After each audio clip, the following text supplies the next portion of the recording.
All right. Welcome to Two Birds, One Stone. I'm Zachary Brooks. And I'm Vincent Schultz. How you doing today, Vinny? I'm pretty good. I just had a house viewing to, look at a house before I move into it. One of those things. And I don't know. It looks all right. I'm looking at the negatives more than the positives, and you should when you're looking at a place. It's not like I'm buying it though, but there's not a whole lot going on either. I mean, there's not a whole lot to choose from around here either. Everything's going to be expensive, especially with dogs.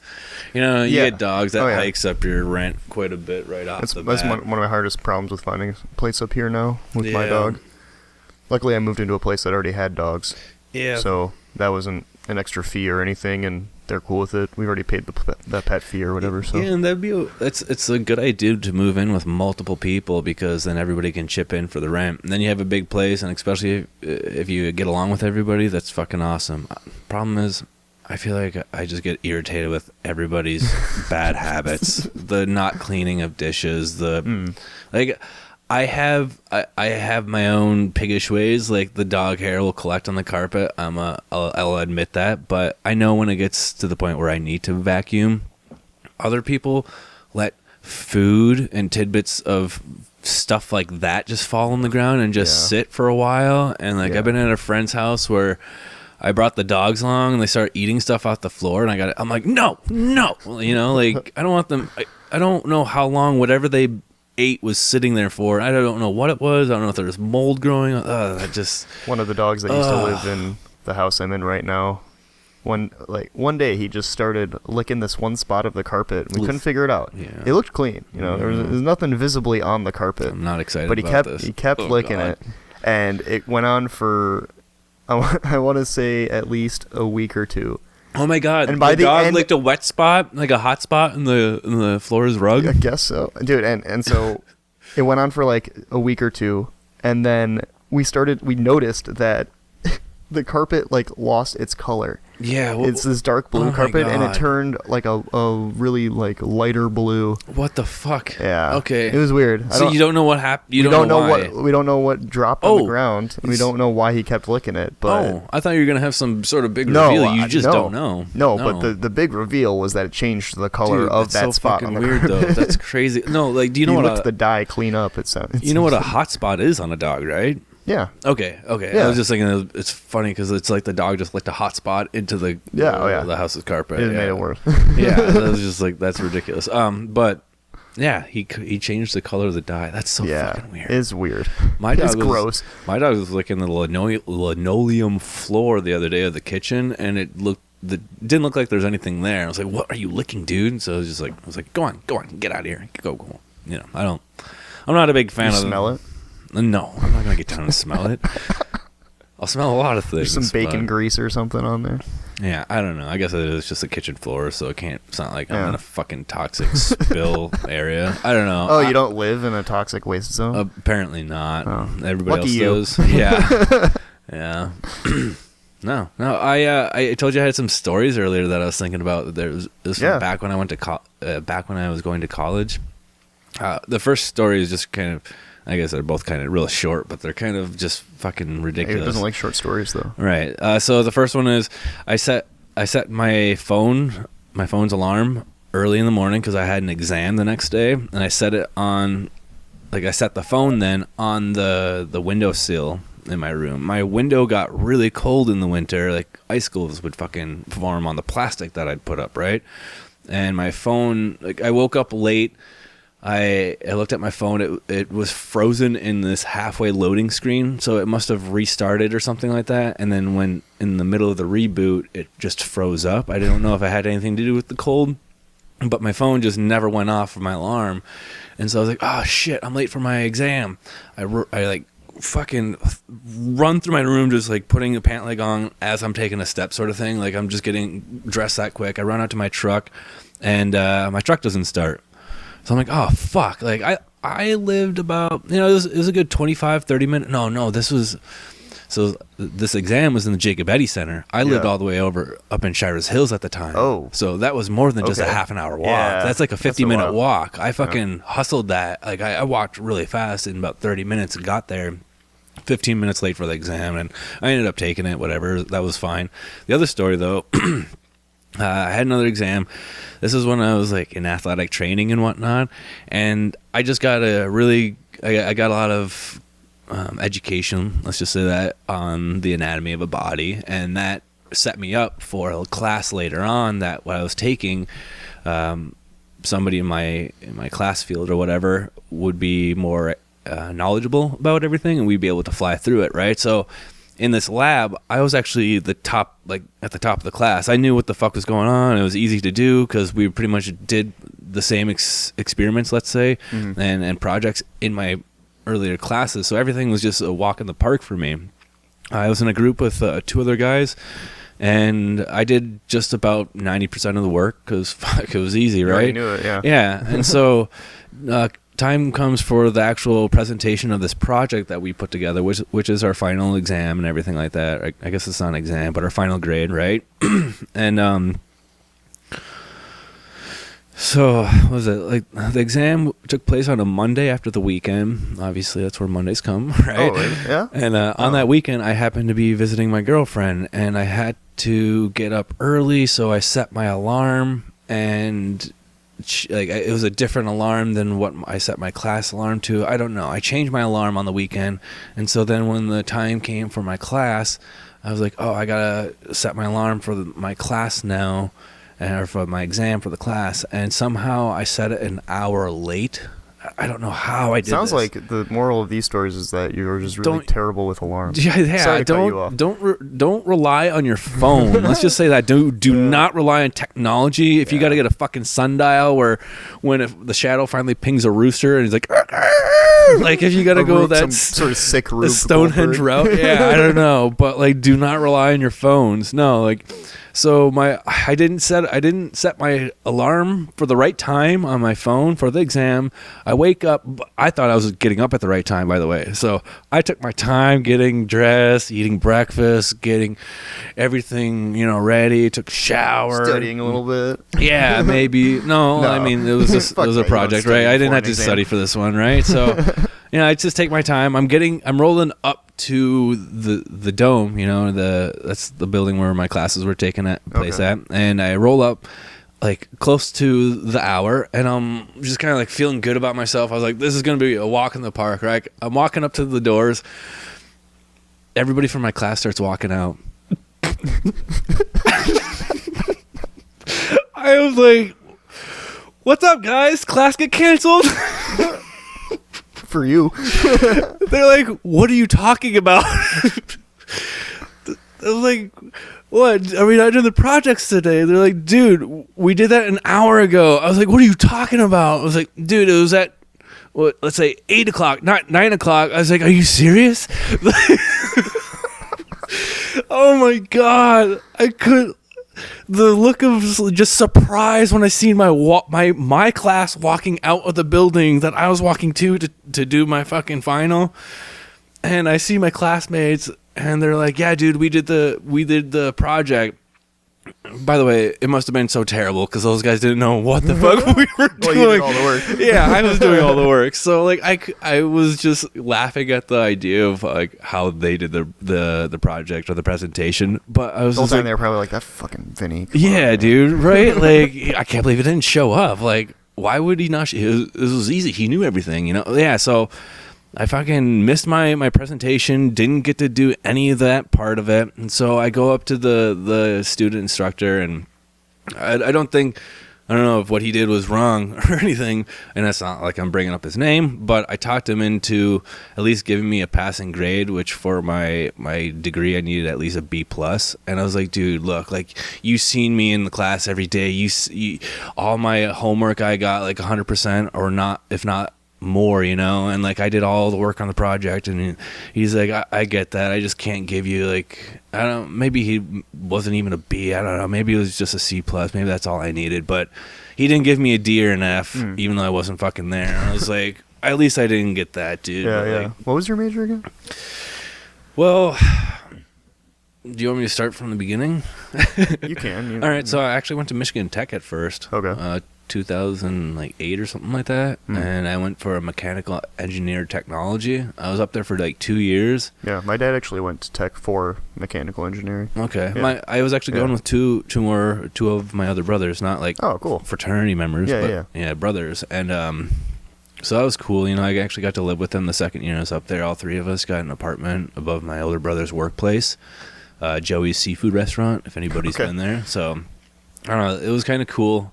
I just didn't fit in up there. Like everybody else was just keeping their nose in their books and studying. A fucking nerd up there. I'm just kidding. Well, I just didn't fit in with everybody. I'm just joking. I ended up going and working out for like a couple hours at a time, 2, sometimes 3 days or 3 times a day, and like I don't know, that's where I just spent most of my time. I was passing my classes and stuff like that. I had a friend who helped me out with like kind of tutoring sort of thing, but yeah. So I got out of tech, and then I went to NMU, got a CNC.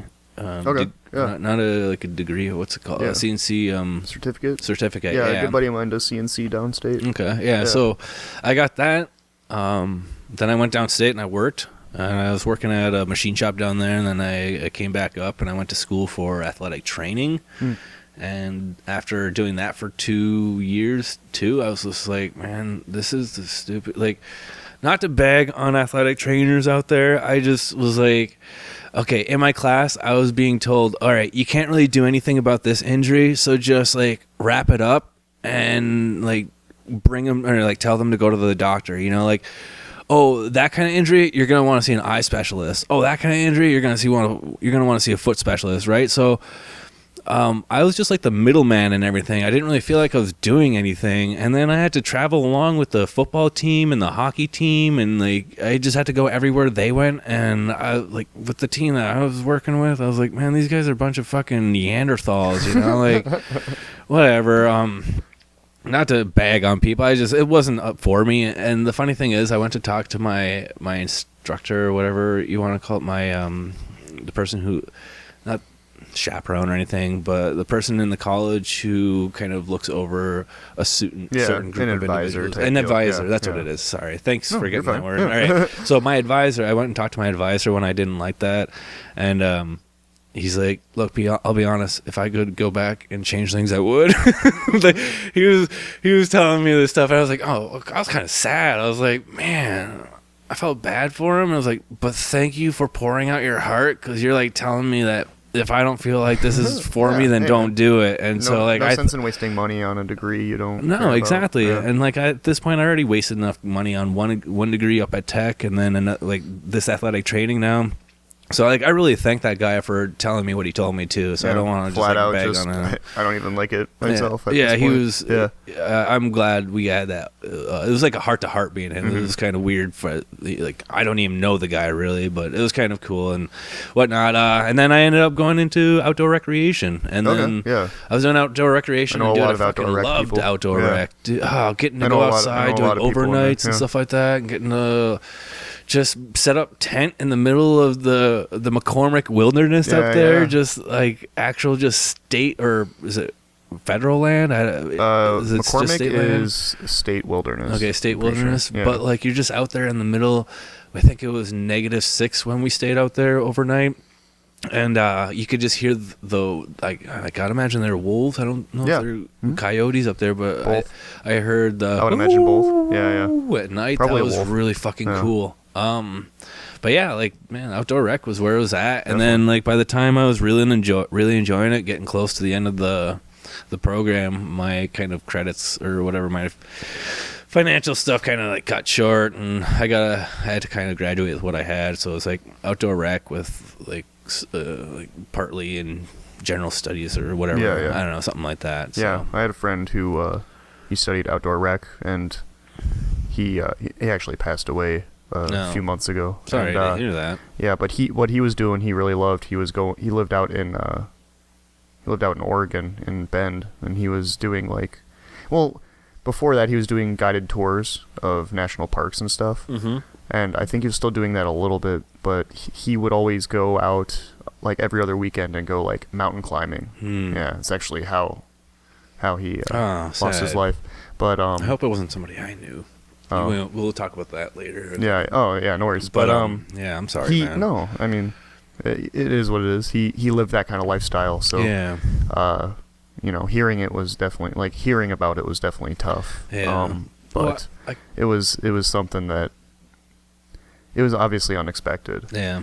But not out of the realm of possibility in my mind, which is really, really shitty to say, but that's how it was. And so, yeah. But anyways, he loved what he was doing, and he was doing that stuff all the time. And so I think that's the takeaway. He was loving what he was doing. Yeah. Dude. So, but he was an outdoor rec. He loved every second of it, and it was definitely his like bag, And when it seems a lot of people in that degree and that major, they're really into it, and that's what their life is, and that's so cool. Oh, dude, it was so great. Yeah, a lot like you're saying, a lot of the people in those classes were a lot like your friend, I imagine, but like everybody was just their feet are on the ground. They loved the nature. They loved getting out there. They loved digging their fucking toes in the dirt. Like I'm that type of person too. Like I love going out in the rain and just like walking around in a puddle barefoot, and I don't know. That's definitely, man. Yeah, and that's nature's great. That's what drew me up here too. Like oh yeah. I mean, it's great up here, man. For the outdoors. But don't come here. Don't come here. No, as a kid, my family would come up here because my mom grew up about an hour and a half from here. Yeah. And so I kind of resented it as a kid. I would say to myself, "This sucks. Yeah. Like it's just woods and bugs." Yeah. And because it was mostly the summers we would come up, but we would also come up in the winter sometimes. And the winter made me resent it even more. Oh, dude. But then once I got to a certain age, I want to say like 14, 15, I started to really appreciate it. Yeah, that's cool. Oh, we're out of like the condensed city, just packed with people. Where did you come from? What city? Down near Detroit, Metro Detroit. Okay, yeah, a lot of city, Tri-County area. A lot of concrete. Oh, too much concrete. And I won't even lie, when I drive down now, once I hit about Saginaw, I actually get congested. Oh, like I feel congested. It really sucks. It's terrible. I can't say I know that feeling, but it's weird. Like you came from the big city, and where I came from is like areas all similar to like this area. Always, I always came in a wooded area. And my mom, she was actually from Germany. Like she was born in the Bavarian Alps and stuff like that. Grew up in a small village. She was born in the Alps. That's pretty sweet. Right, yeah. Like she was born in Bavaria, like on a mountain. I don't know. Maybe I don't know if it was on a mountain. We'll have to get that story. That'd be interesting, though. Very cool. But she grew up in the mountains, in the woods, in a small village, like very not modern, very what's the other word? Not modern, but like it's old like and rustic. Yeah, I guess you could say that. Like they didn't have technology to help with all the farming and stuff like that. It was very olden time sort of thing, right? So like they came from that.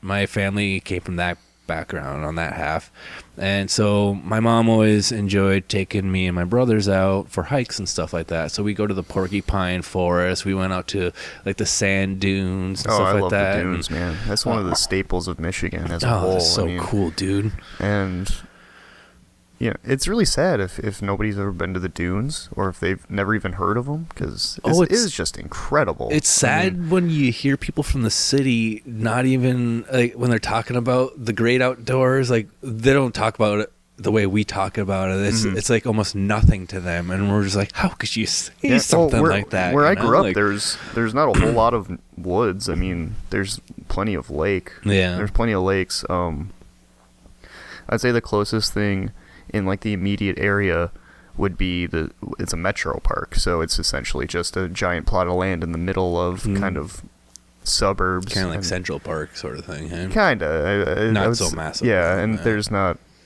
Yeah, they have like a man-made lake and biking trails, disc golf, stuff like that. So that's cool. Like there's a place you can go down there, but it's pretty limited unless you want to drive, an hour or two. Like here you can drive 5 minutes and find something pretty sweet. I visited a friend down in Holland. Yeah, I know Holland. We went off to another small town off to the side to get some like good chicken somewhere. We got some really good chicken somewhere, but where it was near was by a park, and I think like Lansing or not. Grand Rapids was really like just a straight shot down from the park or something like that. We were over in that area, but there was like this cool park that they had for everybody to use, and they had a playground. It had tennis courts. It had all the disc golf. It had horseshoe rings. It had a bunch of stuff on it, and I thought that was also cool. That at least they have something to enjoy as far as nature and parks and stuff like that. But man, I was like, if they could only just come up here and see what we have up here, man. But don't come here. Yeah, but don't come. It seems like the west side of the state, at least the lower peninsula, is a lot more. There's not a lot more going on, but there's a lot more nature to kind of really soak in. Yeah. I mean, it's the fruit belt. I mean, you get all the nice weather from Lake Michigan, nice and warm. That's why it's the fruit belt. So that's where a lot of fruit in Michigan comes from. Okay, I didn't know that. Mm-hmm. Interesting. Yeah, and so I'm an idiot. I learned something new every day. Cherries are really big over there. Yeah, they have that. Traverse City, I think, is like Cherry Fest and stuff like that. I think they have the Cherry Fest. I could be totally wrong. If you're from Traverse City, don't hate me. But then there's also like also down in like Wisconsin, there's that little peninsula that comes up, and that's like Door County, and that's a huge cherry thing too. So I can imagine they have cherries on the other side of the lake too, over in lower. So people in Traverse City don't hate us, but we're just theorizing the best we can here, and whatever. Continue. But yeah, no, I didn't realize that's where most of the fruit comes from. Yeah, a lot of the fruit comes from over there. Fruit belt. Yeah, the fruit belt. Learned that in my Michigan Great Lakes Geology and Geography course at my community college. Dude, I wish I had paid so much more attention. Sweet, dude. It was like a 300 level geology course. Cool. And I just took it on a whim because I said, Great Lakes, Michigan, Geology and Geography. That sounds sweet. We had to we had to fill in a map of all the counties. Wouldn't be able to tell you now, but we had to fill in all the counties and like, this side, this part over here is known for this and stuff that's like cool. that. Yeah. Well, the more interactive stuff definitely helps you learn things. Definitely. Well, at least me, it helps me learn things better. Made me really like the state of Michigan too, because as a kid, I hated Michigan. I didn't appreciate it. And same with up here. I did not appreciate what was around me because I wasn't able to just kind of stop and think about what is around me, and then it made me really appreciate that in the Great Lakes. That's what I was just going to get to. I was thinking, and I think one of the things that people really should appreciate when in Michigan are the Great Lakes. And I mean, there are states around too, but Michigan is just like Michigan in the middle of the Great Lakes. Yeah, exactly. And it's such a good except point. For Ontario. Yeah. Canadians are another story. I actually like Canadians. I used to give them shit, but I love Canadians. They're pretty nice. I know. They're friendly people. I just had bad experiences when Not all of them are friendly, but they're friendly people. Right. When I was younger and I did luge, I had traveled up to Canada several times, and those several times I felt like something bad happened every single time in freaking Canada, and I just associated Canada with bad. But honestly, I know a family up there that are. It's a luge family, and the mom of that family is kind of like my second or third mom or whatever. And then the guy, he's like another father kind of figure. He's a cool guy. He sent me masks over the pandemic and stuff in the mail. I didn't expect that. Yeah. Hopefully no one coughed on this envelope. No, no, I didn't get sick. At least I don't think. You didn't Lysol the shit out of it before you touched it? Dude, honestly, no. I don't do that with any of my mail. You handle my mail, so I trust it. I don't handle your mail, but I do handle mail. You have. I was freaked out about like picking up outgoing mail from customers, and you can just see the slobber on the stamp, and you're like, ugh. Is it really that apparent? Oh yeah, I mean, not for everybody. It's like the 1 in 100 essentially that just put too much on the stamp, and it's. They spit on the envelope and put I don't the know what stamp happened. They fell asleep there with their tongue out and a stamp just on it for like an hour in their rocking chair. And they're like, oh, I got to put the stamp on this envelope. And then it just soaks the envelope with saliva. It's gross. I don't know. So during the pandemic, that totally grossed me out. And, oh, yeah. Yeah. How could it not? Yeah. I mean, but that grossed me out before, too. But, dude, speaking of gross, though, I can't wait for this. Before the shutdown, man, I wish I would have said something. I wish. Oh, so I went to the local pizza place, Aubrey's, and I sat down, and this fucking kid stood up, and him and his other brother, whatever his other brother, his brother and his dad are all about to leave. Motherfucker gets up and he sneezes, but he fucking turns his head towards me and sneezes onto me. Just a mist. A kid just sneezed in my face. And I was like, what the fuck? What is it about kids, too, that makes it infinitely grosser? They're always skinny. Because you don't know what they're getting into. They're always sticky. They're always... I can imagine there's probably a fucking candy cane stuck to his shirt or something too, and some little bit of poo in his shorts still. Fuck that kid. And like I at least appreciate the dad going, next time you sneeze, cover your mouth. I was like, fuck yeah, because he didn't even do that. It was a shotgun blast. Yeah, dude, it was right in. Oh my god. I honestly don't blame me. In that moment, wanted to fucking punch him in the face. Like, I know he's just a kid, but god damn, that really got me. That's absolutely disgusting. Whew. But yeah, I can at least commend the dad for saying something. Thank you, but fuck, that was gross, dude. Yeah. Yeah, it sounds really gross. Yeah. Yeah. For sure. Ugh. But have you ever had a gross moment like that? Someone sneezing on me? Like that? Just anything. Really gross moment. Nothing specific, but sometimes... I've just talking to people, and then if you spit a little when you talk, like now and again, I get it, because I can do that too. Obviously, I get a lot of buildup on the sides of my mouth. Right. Especially if you're having something that's causing you to salivate. I had to clear my mouth just then. I'm doing it right now because it's nostrum. But I think the grossest thing to me is when I'm talking to somebody and they spit and it just happens, it like gets in like on like my lip or in my mouth, and I don't say it because I'm polite, so I'm just like inside I'm like but I would never know if I've ever had that. I've done the very polite thing. If it's like on my face, I'll just be like, oh, yeah, we'll give it a second, then just fucking wipe it. Like act like I'm itching and just like wipe it. Like, look, an eagle. Like he turns his head and then you just like wipe your face off like, you dirty motherfucker. I just thought of the Christmas Vacation. Look, a deer, and he flips off. Yeah. He points at the family. He's like, oh, look, a deer, and then he flips off the guy next to him. I do remember that. Yeah, it's a good one. Oh, I love those. Vegas Chevy Chase is hilarious. Oh, Chevy Chase is so good. Yeah, I remember. I think it was like not Animal House, like Dirty House or Funny Farm. I don't think I've seen Funny Farm. That's a good one. Him and his new wife, I think it is. Like they're a young couple, just got married, and they buy a house in a farmhouse, and it's just got a bunch of shit wrong with it. And I don't honestly remember the movie very well, but it's fucking funny. And Chevy Chase is a comedic god. Maybe that's a little bit far, but I fucking love the guy. Sorry, I wasn't trying to interrupt. No, you're fine. It's funny you brought up Animal House though, because I don't know if you know much about the history of like National Lampoon.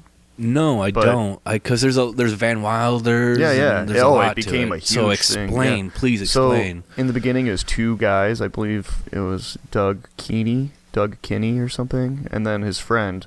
Kinney. Kinney.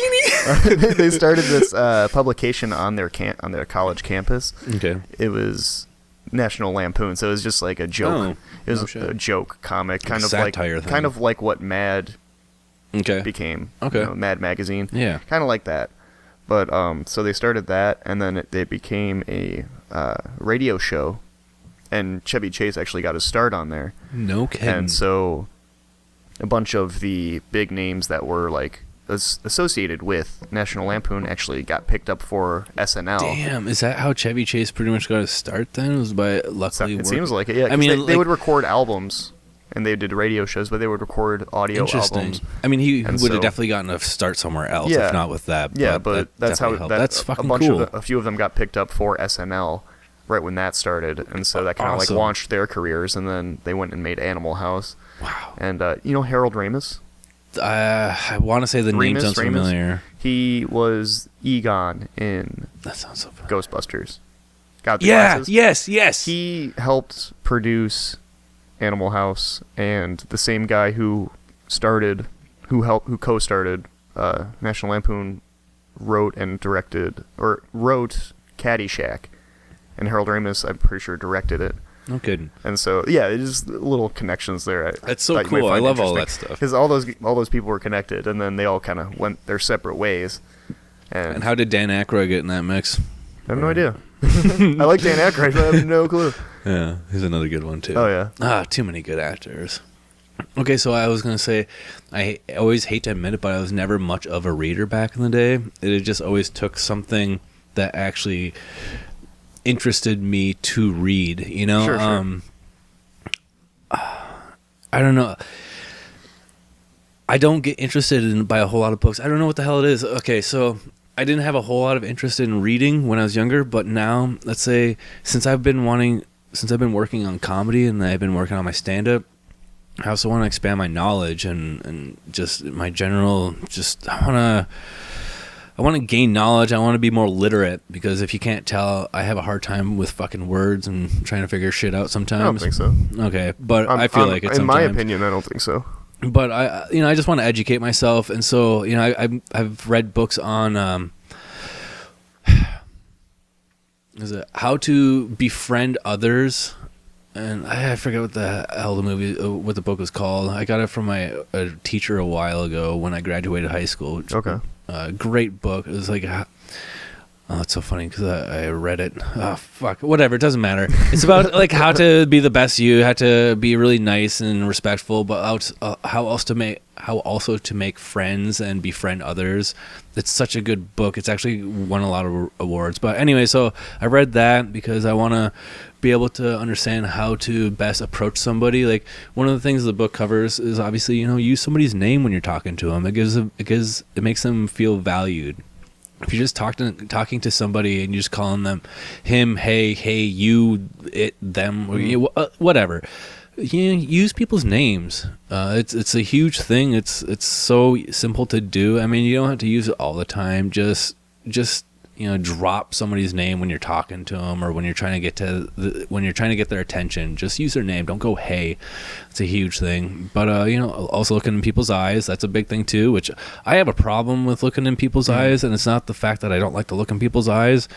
I just can talk and just fucking zone out on other shit while I'm talking, I don't know why I do it. My brain's always running. It might be that you're trying to keep your focus on your thoughts instead of. Yeah, that's what it is. Like, I'm kind of like looking inside my head and just like thinking. I've got distracted looking at people. I don't think it's. I mean, as long as you are keeping eye contact for most of the conversation, I think it's okay, because naturally we're going to trail off and I suppose put our eyes somewhere else for a moment while we collect ourselves, and I don't think there's anything wrong. Part of the reason right now too is because we're talking into a mic, and so I have to kind of like think about how I'm talking in reference to the people that are listening to, or whatever, and so I thought these were just for us. What the hell? Oh man, I gotta stop fapping to these then, because I'm ruining it for everybody else. Yeah, maybe I should too. I just love the sound of my own voice. Does that make us blood brothers or Eskimo brothers? It's cum, brother. Oh god. Oh god. All right, we gotta stop there. Okay, we were talking about books though. Okay, yeah. Done. So I just been wanting to expand my knowledge on things. Like I was reading this book too. It's like why good people, or why people are split up by religion and politics. That was a very psychological book. I'm not even through it yet still, but it's been so interesting up to this point. I want to say I've gotten through the build up to the meat and potatoes, and so I don't know why I haven't fucking gotten back to it. The dogs take up a lot of my time too, and so does work, but whatever.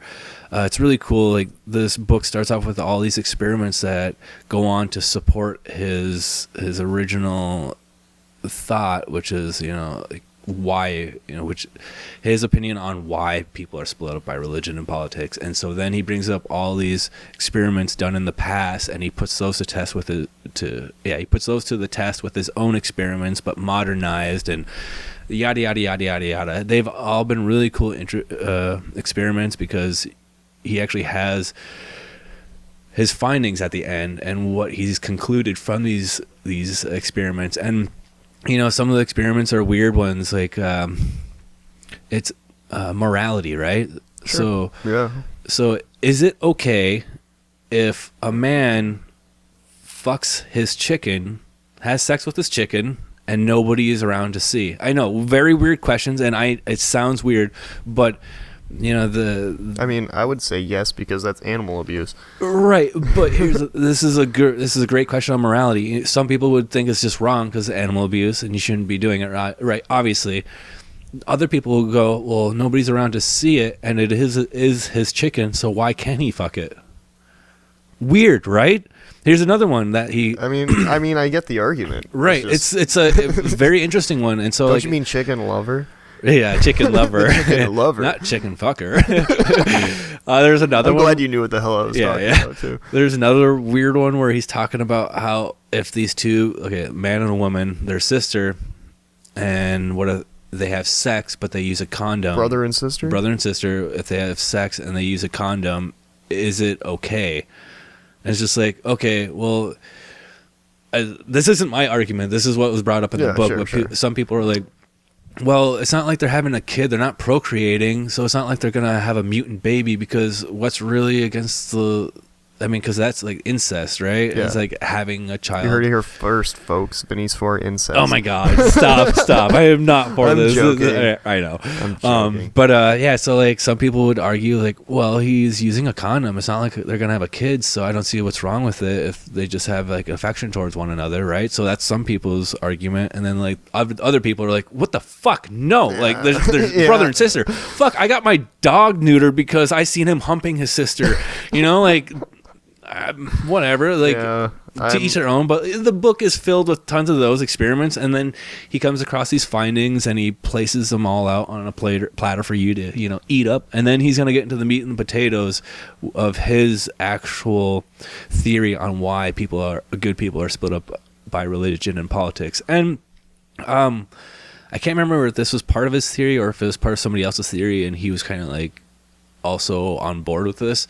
But so like imagine if everybody in a society was on the same page, everybody agreed with one another, nobody would really it's not like they wouldn't talk with one another, they just wouldn't discuss anything out. Like how me and my girlfriend were going to look at a place to live earlier.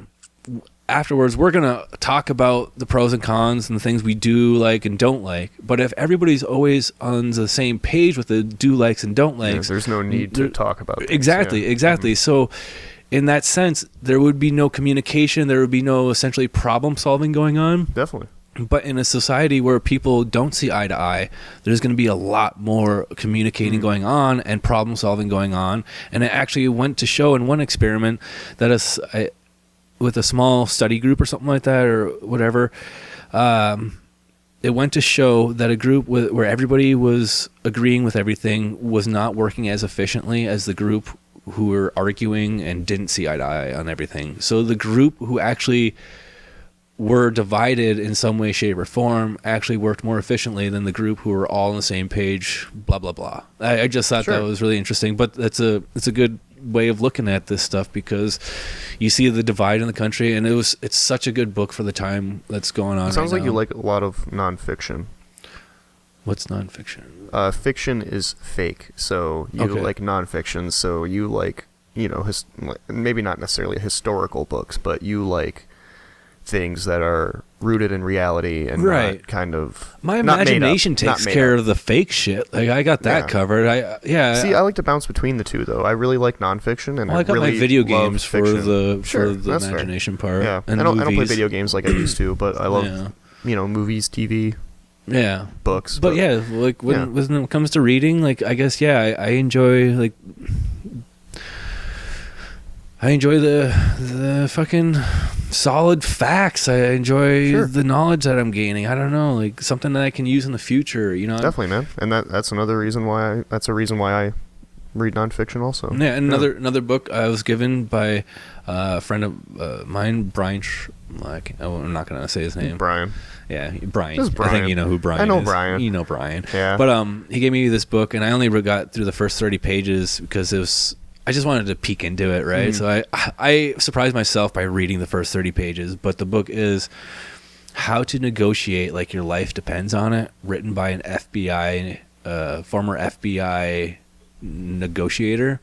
I think that's what the book is called. Like, Okay. like how to negotiate, like your life depends on it. And it's a book that will help me learn how to essentially find value in my worth. Like, let's say my comedy's worth, my content, right? That's why I'm reading this book, to figure out where I should value, or how I should value myself, and then how I should portray that value to somebody I'm trying to sell myself to, right? My content to. So like a club owner or something like that. So that's essentially what I want to learn, is how to negotiate terms, stuff like that. And I'm sure a lot more of that book will come in handy for so many other things too. And it'll just be a good read in general, because the guy's going to have some stories from his FBI years. And like, he already had a couple in the first 30 pages.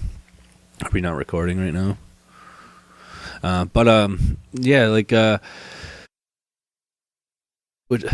great book. I actually heard about this through the Joe Rogan podcast. You've all probably heard about the book, The Art of War, but the War of Art. I remember you talking about this. Yes, the War of Art. As far as an artist goes, in any sense, I think you would really appreciate this book. It's an easy book to read, big print, plenty of spacing. Some of the pages are just like a quick list, and there's like 5 things down the page. You flip it, and it's only maybe 160 pages. It's a real quick read. I'm breezing through that book you loaned me. Yeah, about, that's a great book. Mastering just stand-up. Just such a good stand-up. So much theory. Oh man, I'm chugging along. I'm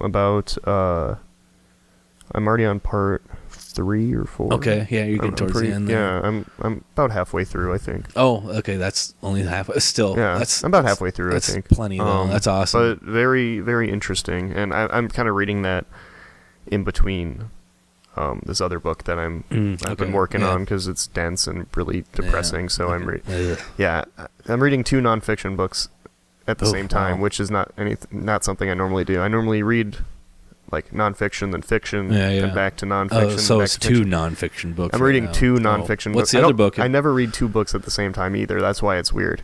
But the other one I'm reading is Alexander Schultz and Edson's Gulag Archipelago, Volume 2.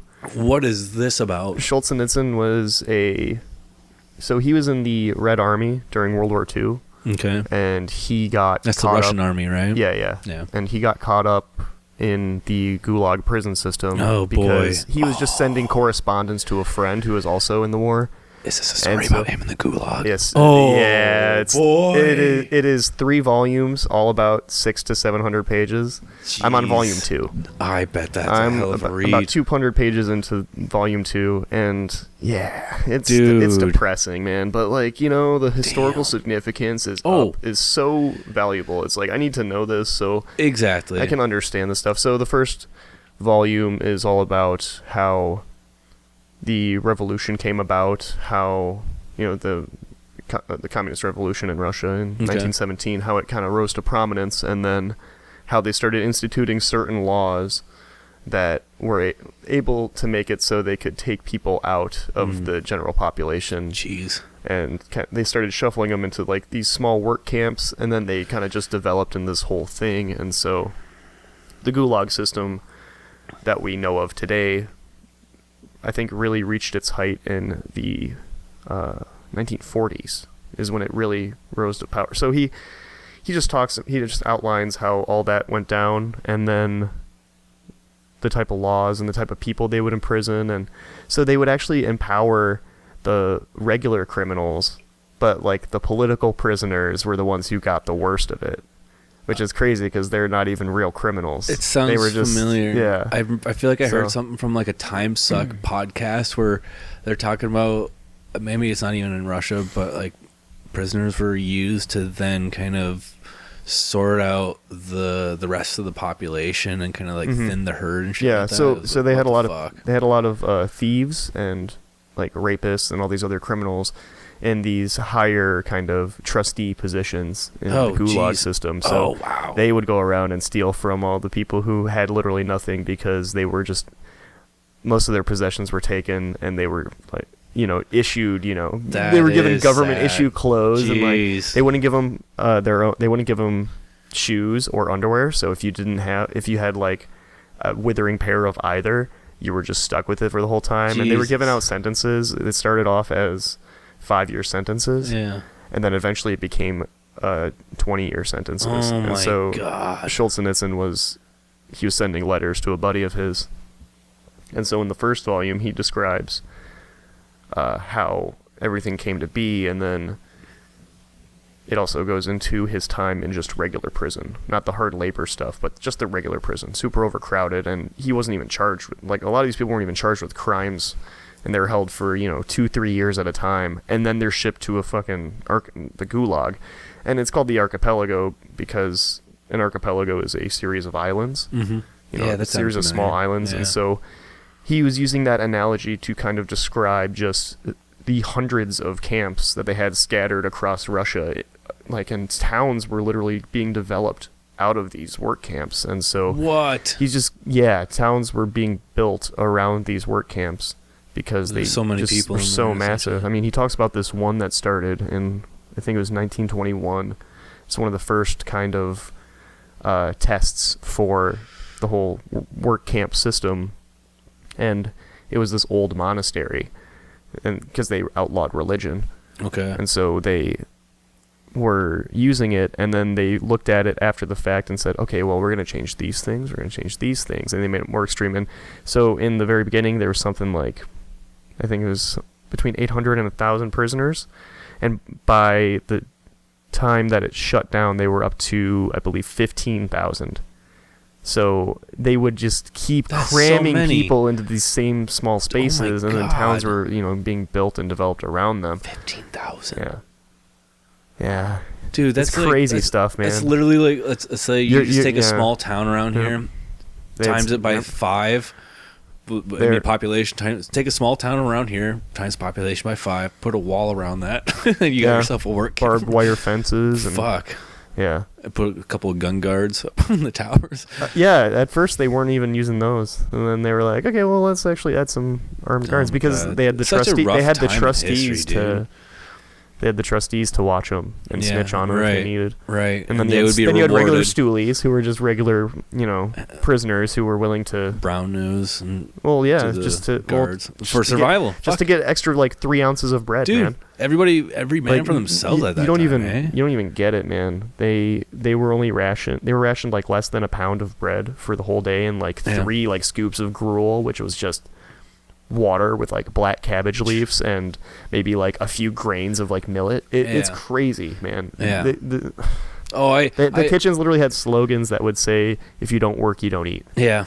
And if you didn't meet your quota, you had a ration reduction. That's in that one it's in that one internment camp, or not internment camp, that's fucking the Japanese Auschwitz or something like that. They had work is freedom, that's saying in German. Work will set you free. Yeah, work will set you free. So it's very similar to that too. It's so fucked but up. They didn't realize that such a horrible time in history. Those fucking few man, whatever. Let's get off of those. So that's the learn from the past. That's the people. Incredibly depressing book that I'm reading right now, and I'm gonna definitely take some time after volume 2 before I start 3.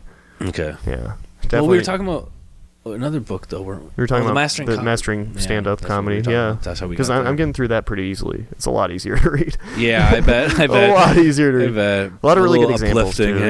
Oh yeah. It's nice. Well, he's got some jokes in there from some of his prior students too, and they're such good reads. I enjoy.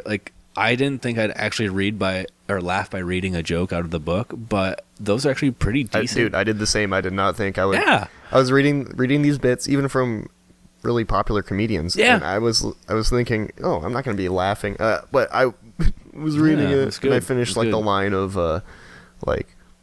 was it Mom's Mabley joke or something? I don't remember that one. It's earlier on in the book. But it was just I was fucking laughing. He had the one joke written by somebody who worked at an airport, and they lived in the town next to it. And it was cheaper, quicker to fly to his workplace than to drive around. It was JFK in LaGuardia. Yeah. He worked at JFK or something, but he lived next to LaGuardia, so it was actually cheaper to fly from. But the joke is there's no connecting flights between the two. So that's go to Denver, Colorado. Oh my god. Oh, that's what it is. Yeah. Such a good. Yeah. Yeah, I can't remember who Great read. who that is, but. I remember the joke for sure, because that's not one that you can forget easily. No, that's a funny. Great joke, great story. But that does remind me, another book I've read that maybe you'd enjoy reading it. It's about comedy. It's called Comic Insights. It's actually a questionnaire interview with a bunch of huge comics from the past, like George Carlin's in there, Bill Burr's in there, Jerry Seinfeld's in there, Rosie McDonald. O'Donnell. Rosie McDonald. McDonald. That's oh my god, kind of fitting. Yeah, Rosie O'Donnell. Louis Anderson. Oh man, Louis Anderson. Oh, his was actually a good read. I really enjoyed his. That's funny. Yeah, it was. No, he was a funny guy, man. Is he still alive or is he dead? No, he's still alive. Actually, just seen him in a movie recently too. It was interesting. But was it Coming to America, the second one? That might have been it. Because he was in the first one. Oh, was he? It might have been that. Yeah. What was I just thinking? Because I know you were talking about Coming to America. Yeah, that was a good movie too. Yeah, and that's the sequel. That's not me saying emphasizing he's the not two. making a sex joke or anything. Coming to America. Yeah, it's an actual literal two. Dude, okay, I don't know if this is going to be too much. It's a little sexual, and that's not sexual in any way, but it's about my dog's private part. Oh, okay. He's got a huge package. Nice. Okay, so jealous? No. I'm jealous. That's what I'm saying. In a way, it's like, Are guys out there, like fathers out there, if they knew that their son was packing heat down there, would they be proud of him? Like I would. I imagine, right? So like in that sense, I'm proud of my dog. Like he's got a big package. Like I picked them up as puppies. Was it the 6 or 8 weeks that you're supposed to wait? But they were a friend's puppies, and so I got to see them quite a bit in between and check them out. Well, Baloo, he's my boy. Obviously, he's the one with the dick, but. He even when he's a little puppy, he was the biggest one in the litter, but his package was always just like dragging on the ground, and it was just funny. Like it was just hanging and just dragging, and then obviously he grew up and like it's not dragging anymore. But dude, like he walks around sometimes with a half chow just hanging out. It's just like weird. Like I thought there was something wrong with it maybe at one point. I was like, why is he always walking around with like the doctor? They're like, yep, it's a dog dick. Just a normal thing, yeah. And so like the other thing though is, when he's like hunched over pooping, he gets a hard on, like a red rocket. And so today when I took them out for a walk before we did the house viewing, I just glanced over to see where he was at, and he was actually hunched over pooping, and then I happened to notice his red rocket, and it was like bright red, and I was like, dude, you're gonna make that thing pop. and then he pushed a little bit harder, and it grew a little bit bigger, and I was like, God damn, it's like bigger than the average man's penis. This is fucking ridiculous. My dog is packing, and I don't know. I'm proud of the little guy. I didn't realize till I owned a dog why the food is called a hot dog. It makes a lot of sense now. Oh, so gross. Yeah, I know. Imagine eating a hot dog while you realize that. Yeah, I was like, sorry, listeners. Oh, shit. Hope you're not eating a hot dog. But yeah, no, I'm proud of the guy. He's got a big package. But they're great dogs. They're going to turn 13 in April. Oh, no shit. I was on the fence about their fucking birth date for the longest time. I always thought it was on April 2nd because I was like, oh, if they would have been born a day earlier, they would have been April Fool's baby sort of thing. Then I was like, then I got a Facebook memory thing popped up for one of their birthday memories, and it was on April 8th. So then I was like, oh, maybe it was April 8th, 2008, and whatever. And then I would go to the vet recently, and I get prescription for the boy because he had the surgery, and it has his birth date on there, and it's April 4th. I finally found out it's April 4th. So now I know. But yeah, gonna be good dogs. They're in great shape. They're still so limber. Most people don't even think they're 13. They think they're 7 years old. I've met them a few times. I wouldn't have guessed they're 13. They're such great dogs. And dude, I took them out earlier, like I'm saying, and the boy, he was running hard after squirrels. He went down a couple embankments, and I literally yelled like, dude, stop. Like it literally sounded like I was yelling at a person, but I was like yelling at my dog to like, stop what he's doing. He was going down a sharp embankment with a bunch of dried up leaves or whatever, and then there's a bunch of sticks at the bottom at the base of it. I was like, dude, he's gonna fucking run into a pile of sticks, get one through his chest or something. I'm so worried about that because he goes hard through the woods, and he comes up the hill just he's like, that was fun. I was like, dude, your heart's gonna explode. I don't know. Dang. At least he's active, dude. I know, Yeah. dude. They're active. both. It's incredible. You wouldn't think they're 13 by how active they are, but yeah, Aside dogs. from the dusty noses, because they're black. Yeah, like but still barely that any. nice little dust right around their nose. Yeah, they get the little white beard. hairs. The weird. Yeah, I wouldn't have guessed otherwise. Yeah, but a lot of their white shows up on the bottom of their paws. Okay. And actually the boy, it's on the underside of his forearms, which is weird. So you don't really see it until you can get a look from behind or whatever. But little gray guy. Yeah, little gray guy. He's my little horse. Yeah, but love dogs, man. Yeah, I'm definitely a dog person. I love cats, but I like cats. I'm allergic to cats. Oh, really? Yeah, Okay. I have a mild allergy. I've dated girls who've had cats, and I've been over at their place overnight. A couple hours in, my nose is itching, my face is itching, I'm sneezing, my eyes are wandering. Excuse me. I just can't do it. My cat allergies used to be really, really bad, and then I actually got a cat in, I think it was like 2013. I got a cat, and you're fine. They were kind of shitty for a little bit, but then they went away. Well, my brother, my little brother, he's married, and they've got 3 cats, and he actually used to have really bad allergies, but since they've gotten cats, he said that it's gone away. Maybe his body building up the histamines. But that was interesting. But I've also heard that in the past, like if you grow up with, say, a dog or a cat and you have allergies to it or some sort of like a small allergy or whatever, I've heard that you can grow out of it, or if you grow up with the dog, that you just kind of get used to it. Well, so your body will naturally build up immunity to those histamines, just not extreme allergies, right? Mm-hmm. And that's interesting. Kids can grow out of a lot of stuff like that. Like I had really bad asthma as a kid. And I had an inhaler. Yeah, my older brother I kind of grew out of it. Too. I mean, I smoke cigarettes. I was curious about that, dude. Like, okay, so with the bad asthma, like I'm saying, my brother had bad asthma too. Like he had 9 or 12 tubes or something that he had to puff every day. Like he had a couple inhalers, like several inhalers, not a couple. But he doesn't do any of that anymore, and he doesn't. I don't know if he uses an inhaler when he goes to the gym or anything. But you're saying you completely grew out of yours, even, hey? I grew out of it to the point where I don't need an inhaler. I think when I wheeze, it's mainly because I'm a heavy smoker. I smoke. I'm not as heavy of a smoker as I used to be. I used to just smoke over a pack a day. It was really gross. Ugh, that is a lot. Wow. Yeah. You hear people about like smoking 2 packs a day sometimes too. That's crazy. You'd have to constantly be smoking because that's 40 cigarettes. There's only 24 hours in a day, and you're typically only awake for 16 of them. It totally reminds me of another terrible story I have about a couple smokers I traveled with. I actually was coming back from overseas doing the whole luge thing again. I got picked up in Chicago, and like the trip is from Chicago to Marquette, and so I get picked up by the dad. I'm not gonna say names, but the dad of somebody, and him and his buddy came down to pick me up, and it's a truck with an extended cab, so it's kind of a small. Is it a family friend, or it's someone in the luge team? Along those lines. And the dad's just a heavy smoker, and so is the buddy. Like literally chain smoking the entire time. I don't know if they even had the window down. I think they just had the fucking air blasting. And I'm an athlete, dude.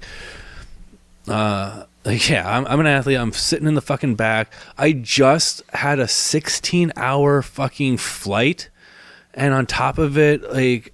I didn't even sleep before that. Like, that's a whole day plus some has gone by already by the time these guys have picked me up. And I'm not the type to fall asleep during the trip or anything like that. I'm awake until I get home to my room.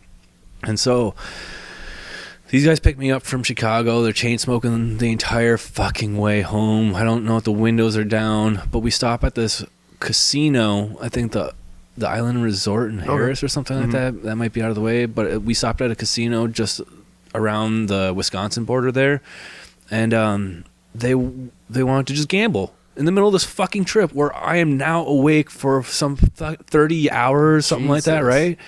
And they wanted to stop and gamble, so we took a 2 to 4 hour fucking just stop at this casino, and everyone inside is smoking. Everybody inside is smoking, which I will say is kind of fucking awesome. But if you're not a smoker, if you're not a smoker, that's terrible. So I just sat there, just watched them pull hundreds of dollars out of the fucking ATM every fucking 15-20 minutes. Jesus. Like they went through. I don't know if they're on like they're just getting their social security checks and just fucking cashing that. But so we stopped there, and I might be exaggerating when I say 2 to 4, but it's somewhere within that fucking time frame. 2 to 4 hours we spent at that casino. Me still awake, still wanting to get home. We hop back into the truck, drive the rest of the way back to my mom's place.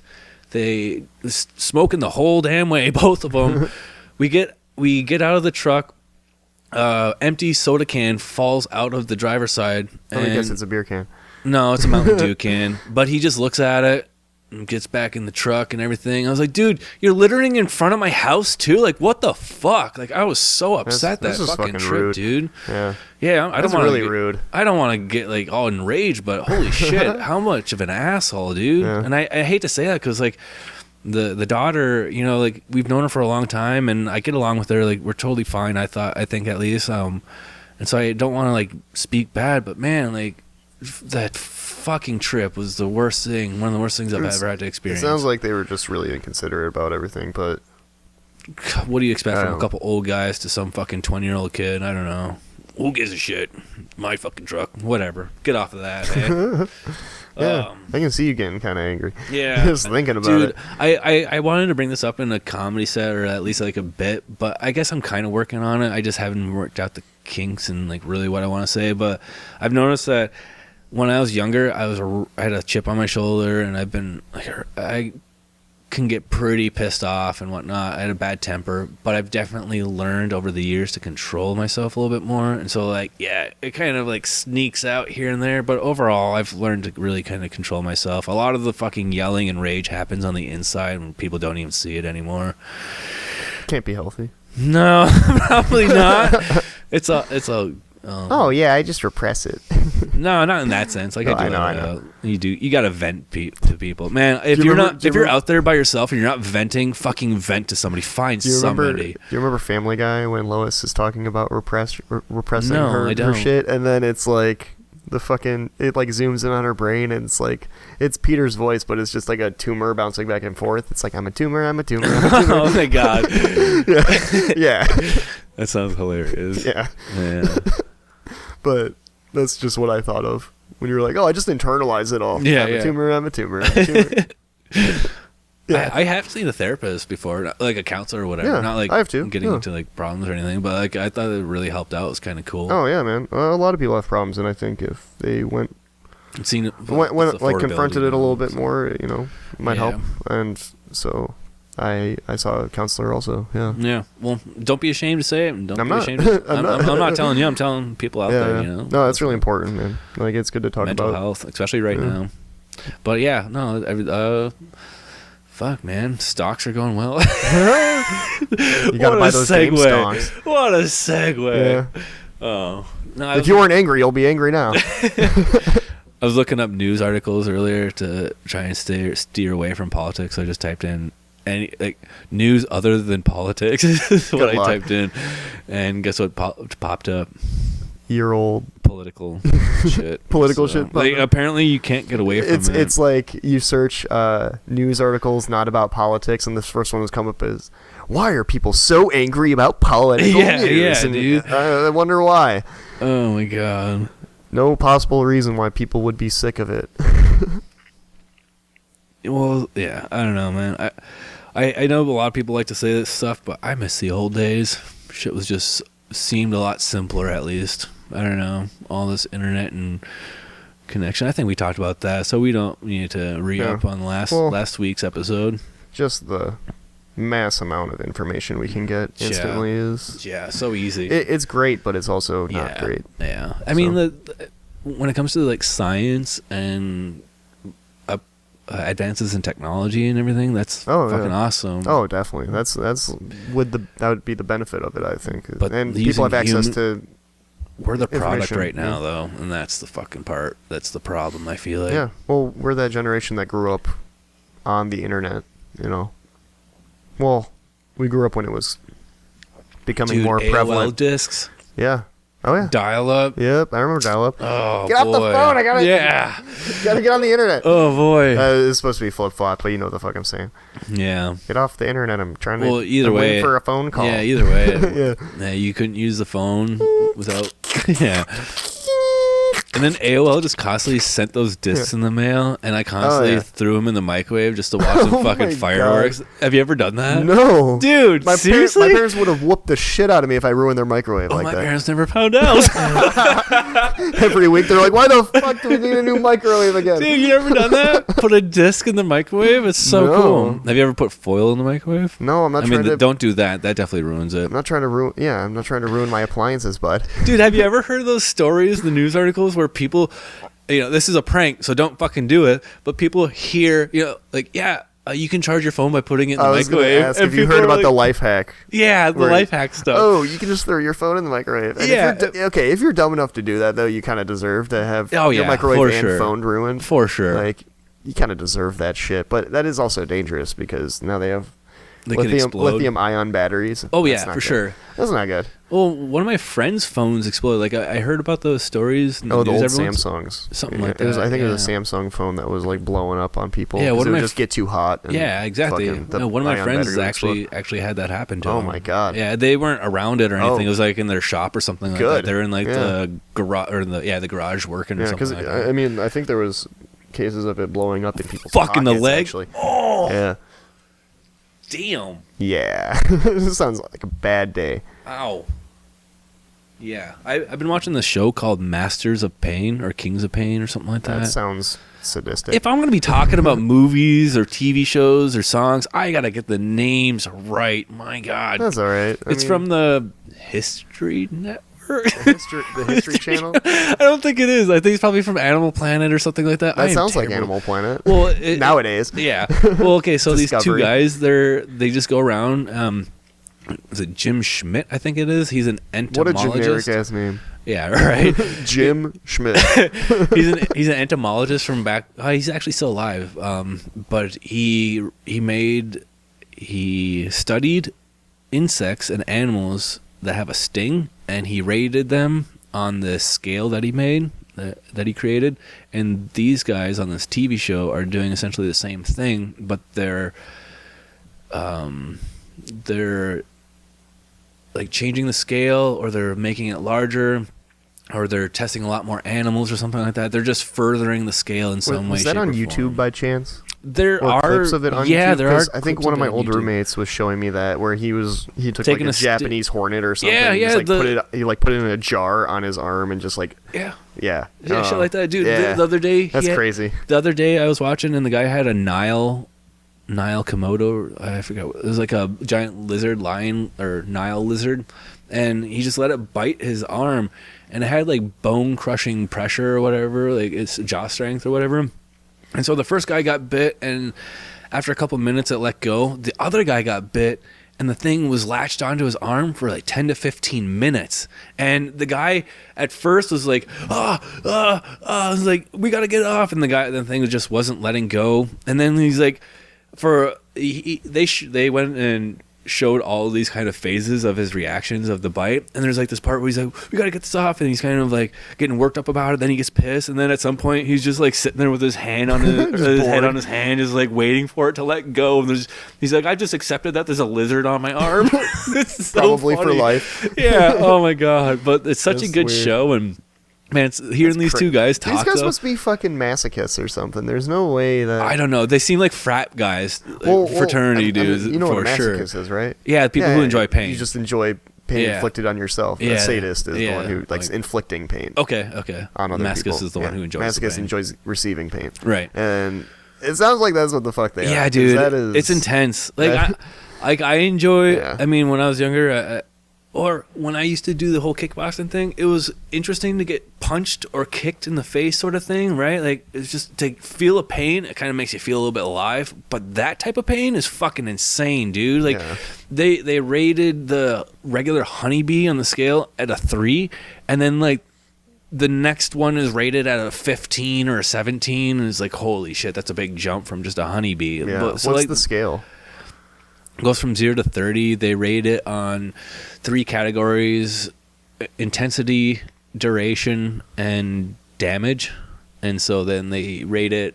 They each give it a separate rating themselves, and then find the mean or the median of that. Not mean. Median is the middle. Yeah, so if you have a series of numbers, the median is the one that lies in the middle, but the mean is all of them added and then divided. The average. Yep. Okay, so I got that. Okay, so the mean. All right. But yeah, they just rate it like that, and so it's just on a scale from 0 to 30. Yeah, it's been pretty interesting though. Great show. It's on Hulu. Okay. Yeah. At times though, when I'm watching Hulu, there's just like so many commercials, and then yeah. like, this is why I stopped watching fucking TV. What am I doing here? And yeah. Hey, if you're ever looking for a good show on Hulu, though, Peep Show. Peep Show. Hey. Peep Show. Okay. If you like British humor. British. Oh, I love. Oh, you know what? That actually sounds familiar. What is this? So Peep Show is these two guys that live together. One of them is like a working stiff, and the other one's a total freeloader. But they're best friends. You know, they're best friends from college. Yeah. They live together. They're in their, I want to say, early 30s in the beginning, and so pretty much, what's funny about it is the way it's shot and the way it's like set up. So instead of it being like a regular sitcom where it's like, 3 camera kind of setup, there's only one camera, and it switches between like their points of view. So imagine like a GoPro in the smack dab center of your face. Yeah. So it would be, the camera is my eyes looking at you right now. Huh. And it has their inner monologue.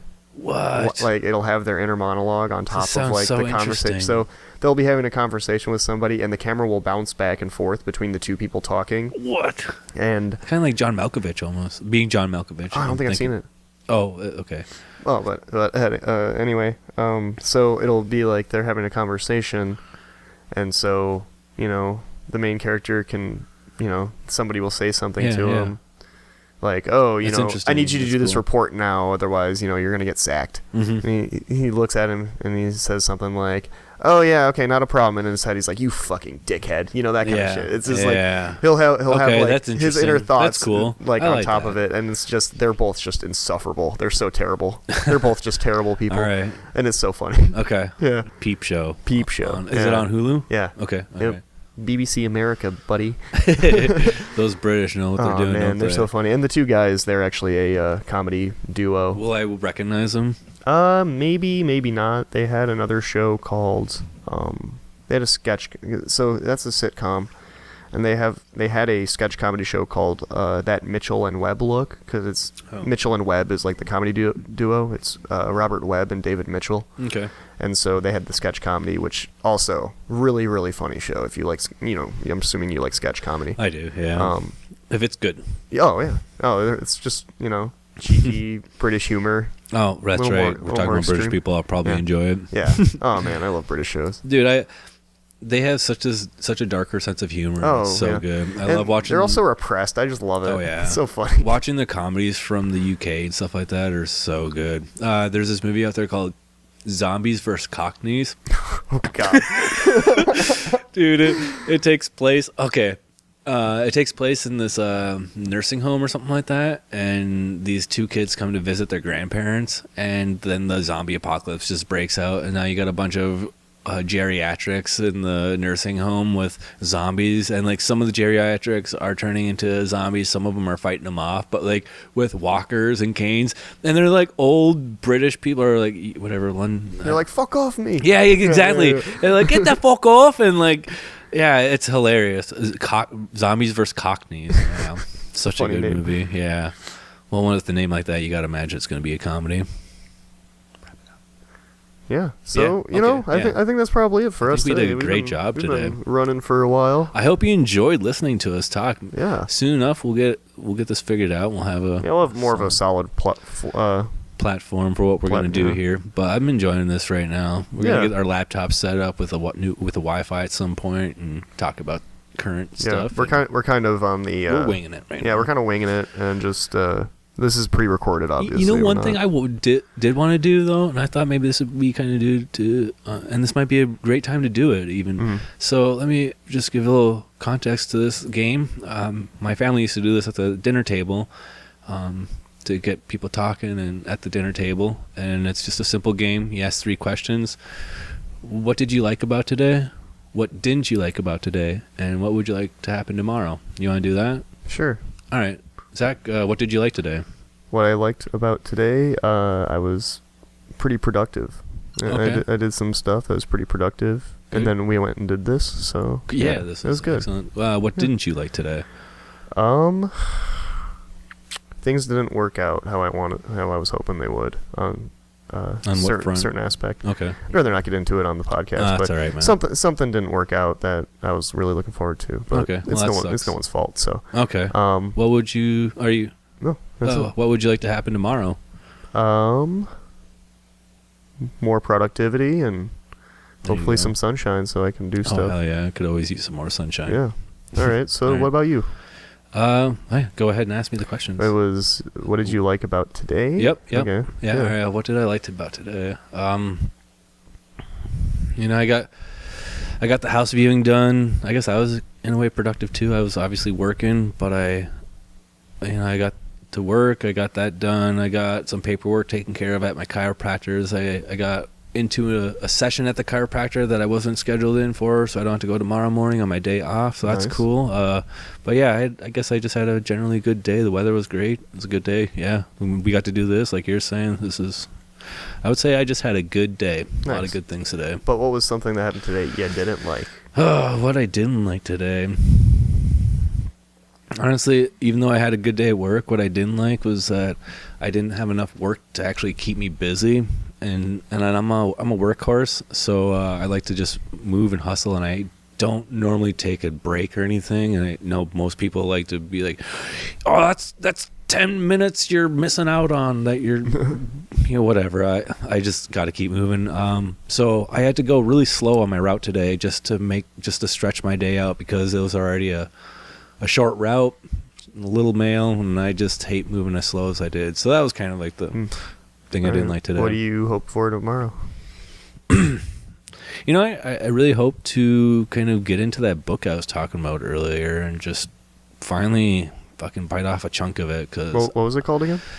Why Good People Are Divided by Religion and Politics. All right. And so, yeah, I think this is an excellent way to wrap up the podcast, eh? All right. So cool. Well, you're listening to Two Birds, One Stoned. I'm Vincent Schultz. I'm Zachary Brooks, and we'll be back next week for more.